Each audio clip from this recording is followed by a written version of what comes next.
आज का अंश मरकुस 11 अध्याय वचन 27 से 33 है। हम एक साथ पढ़ेंगे। वे फिर यरूशलेम में आए, और जब वह मंदिर में टहल रहा था तो प्रधान याजक और शास्त्री और पुरनिये उसके पास आकर पूछने लगे, तू ये काम किस अधिकार से करता है, और यह अधिकार तुझे किसने दिया है कि तू ये काम करे? यीशु ने उनसे कहा, मैं भी तुमसे एक बात पूछता हूं, मुझे उत्तर दो तो मैं तुम्हें बताऊंगा कि ये काम किस अधिकार से करता हूं। यूहन्ना का बपतिस्मा क्या स्वर्ग की ओर से था या मनुष्यों की ओर से था? मुझे उत्तर दो। तब वे आपस में विवाद करने लगे कि यदि हम कहें स्वर्ग की ओर से तो वह कहेगा, फिर तुमने उसकी प्रतीति क्यों नहीं की? और यदि हम कहें मनुष्यों की ओर से तो लोगों का डर है, क्योंकि सब जानते हैं कि यूहन्ना सचमुच भविष्यद्वक्ता था। अतः उन्होंने यीशु को उत्तर दिया, हम नहीं जानते। यीशु ने उनसे कहा, मैं भी तुमको नहीं बताता कि ये काम किस अधिकार से करता हूं। आमीन।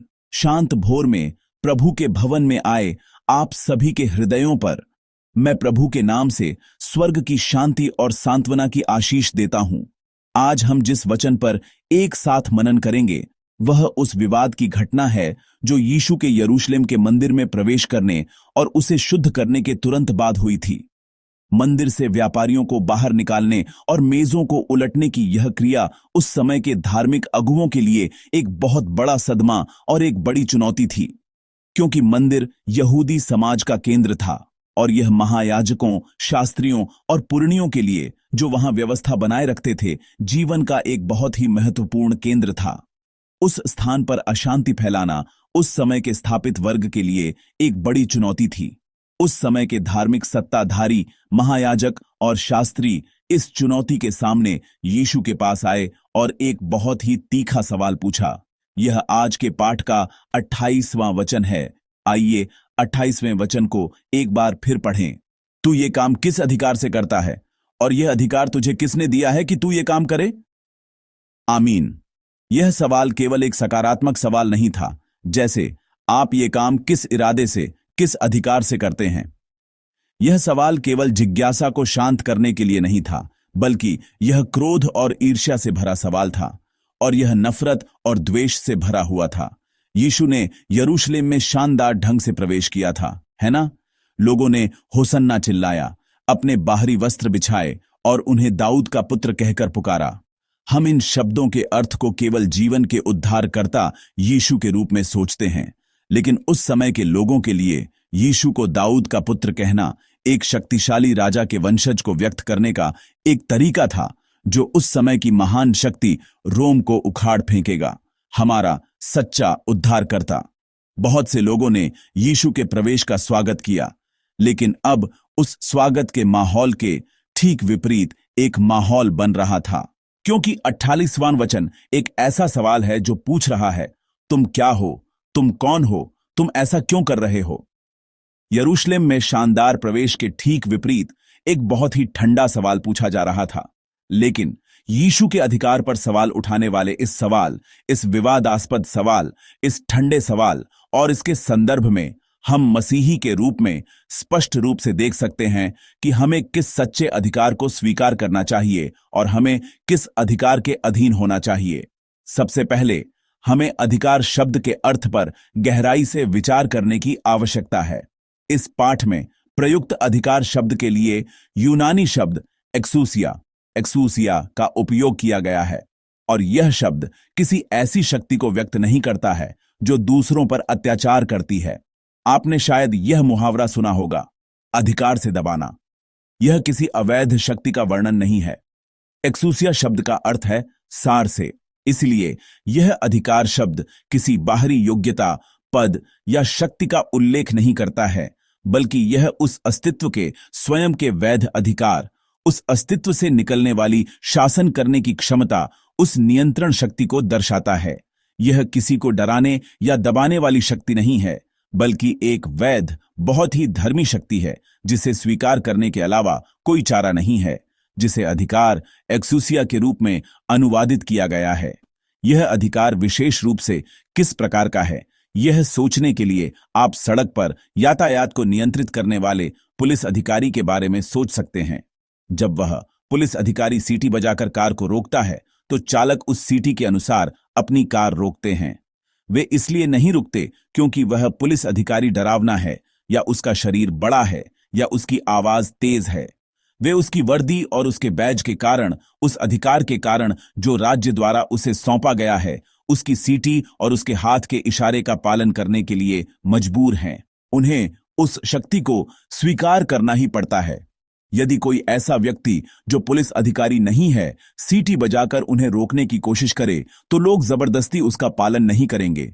बेशक वे खतरे से बचने के लिए हट सकते हैं, लेकिन उनका पालन करने का कोई दायित्व नहीं है। उस व्यक्ति के पास न तो वर्दी है और न ही बैज। दूसरे शब्दों में, उस पुलिस अधिकारी के अस्तित्व से निकलने वाला अधिकार बिल्कुल भी नहीं है। उस समय के धार्मिक अगुवों ने यीशु से जो सवाल पूछा था वह यही था कि यह वैध और सच्चा अधिकार कहां से आया था। मंदिर को शुद्ध करने का कार्य और जिस तरह से लोगों ने होसन्ना चिल्लाकर यीशु का स्वागत किया था, वे दोनों उनके लिए बड़ी समस्याएं थीं।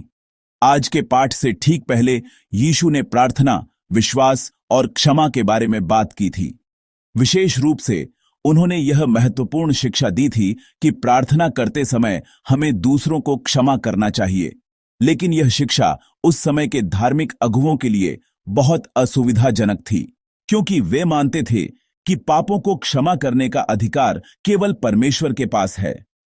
क्या आपको लकवे के रोगी की कहानी याद है? जब यीशु ने रोगी को चंगा करने से पहले उसके पापों की क्षमा की घोषणा की, तो धार्मिक अगुवों ने इसे ईश निंदा कहकर उसकी निंदा की। इसीलिए धार्मिक अगुवों की नजर में यह यीशु नाम का व्यक्ति बहुत ही असुविधाजनक था। न केवल बहुत से लोग यीशु का स्वागत कर रहे थे, बल्कि यीशु परमेश्वर के अधिकार वाले व्यक्ति की तरह बात कर रहे थे और कार्य कर रहे थे। इसीलिए वे यीशु के पास आकर पूछते हैं, आप ये काम किस अधिकार से करते हैं? यह अधिकार आपको किसने दिया? उनके दृष्टिकोण से यीशु एक ऐसा व्यक्ति था जो उनकी स्थापित अधिकार संरचना के बाहर से आया था। इसलिए यीशु के अधिकार को स्वीकार करने के बजाय उन्होंने उसके अधिकार को कमजोर करने के लिए सार्वजनिक रूप से बहस शुरू कर दी। लेकिन यह बहस उनकी मूर्खतापूर्ण मनोवृत्ति थी। यीशु ने उनकी आध्यात्मिक अज्ञानता को उजागर करने के लिए उनसे यूहन्ना बपतिस्मा देने वाले के अधिकार के बारे में एक प्रतिप्रश्न पूछा। यूहन्ना बपतिस्मा देने वाले का अधिकार कहां से आया था?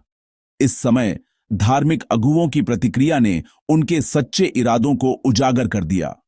जब वे यीशु के सवाल के बारे में सोचते हैं तो वे यह नहीं सोचते कि यह सही है या गलत, क्या यह सच्चा सत्य है या नहीं, बल्कि वे यह सोचते हैं कि कौन सा जवाब हमारे लिए फायदेमंद होगा। आइए 31वें और 32वें वचन को एक साथ पढ़ें। 81वां और 32वां वचन। तब वे आपस में विवाद करने लगे कि यदि हम कहें स्वर्ग की ओर से, तो वह कहेगा, फिर तुमने उसकी प्रतीति क्यों नहीं की? और यदि हम कहें मनुष्यों की ओर से, तो लोगों का डर है, क्योंकि सब जानते हैं कि यूहन्ना सचमुच भविष्यद्वक्ता था। आमीन।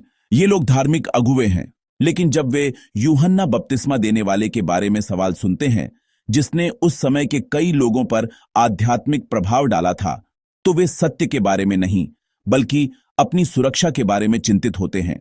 अगर हम ऐसा करें तो क्या यह हमारे लिए फायदेमंद होगा, या अगर हम वैसा करें तो क्या यह हमारे लिए फायदेमंद होगा? उन्हें सही जवाब देना चाहिए, लेकिन वे इस गणनात्मक दृष्टिकोण के साथ खड़े हैं कि सही जवाब देने से क्या हम लोगों का समर्थन खो देंगे। तो वे क्या चुनते हैं? हम नहीं जानते। क्या यह एक कायरतापूर्ण जवाब नहीं है? क्या वे सच में नहीं जानते थे? वे जानते थे, लेकिन वे सही जवाब नहीं दे रहे थे, क्योंकि वे नुकसान में नहीं पड़ना चाहते थे। यदि वे कहते कि यूहन्ना का अधिकार ऊपर से आया एक सच्चा अधिकार है, तो यीशु ने उसी ऊपर से प्राप्त अधिकार से बपतिस्मा लिया था, है ना? तब उन्हें अंततः उस व्यक्ति को स्वीकार करना पड़ता जो उनके सामने खड़ा था।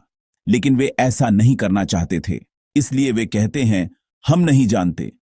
यीशु ने यह जवाब सुनकर उन लोगों से जो सत्य के सामने ईमानदार नहीं थे और गणना कर रहे थे, बात करने का कोई मूल्य नहीं देखा और उनसे घोषणा की, मैं भी तुम्हें नहीं बताऊंगा कि मैं ये काम किस अधिकार से करता हूं।